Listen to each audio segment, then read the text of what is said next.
from Tampa Bay streaming news leader. This is ABC Action News.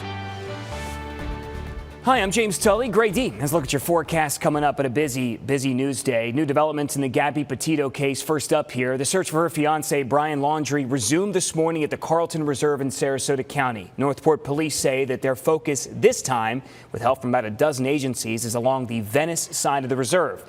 They say that what makes this search difficult is the terrain. At times, search crews can be waist deep in water and wading through gator and snake infested swamps. Yesterday, FBI agents served a search warrant at Laundrie's home, seizing Brian's electronic devices and his silver Mustang. A former FBI agent told us a cyber trail from Brian's electronics may help agents find him and fill in some unanswered questions about this case.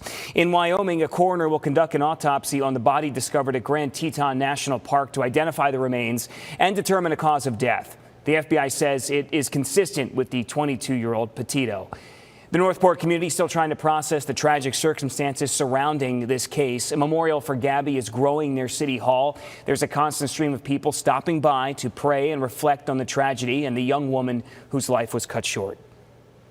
I really hope that he's found alive, because not only do we need answers, most importantly, if we never get answers, that's fine. Her family deserves answers.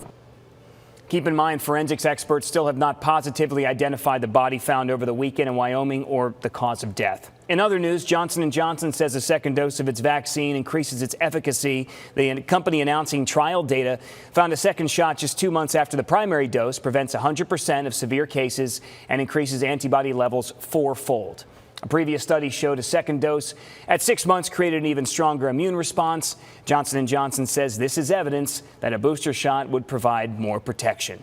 This afternoon, the Florida Education Committee will discuss ending the FSA. The governor announced the test is going to end after this school year, but the question is what's going to replace it. The committee will also look at eliminating Common Core learning and adding a civics book list.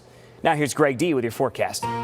Hey there, James. Hello, everybody. Looking at some more thunderstorms today, though the timing a little bit later than we typically see them. That means I think temperatures easily getting up into the upper 80s. We'll see more sunshine before the rain and storms arrive. Notice that big temperature drop off between 3 o'clock and 4 and 5 o'clock. That's when we really expect the rain chances to come up around Tampa, up to about 60%. That unfortunately could coincide with at least the beginning or the first half of the evening commute. That could be a little messy on 75, 275 and I-4 with plenty of heavy downpours with some of these showers and storms. As they move in, I'll be posting updates on my Twitter feed at Greg D Weather. James. Thanks, Greg. Get your news 24/7 on our free streaming news channel.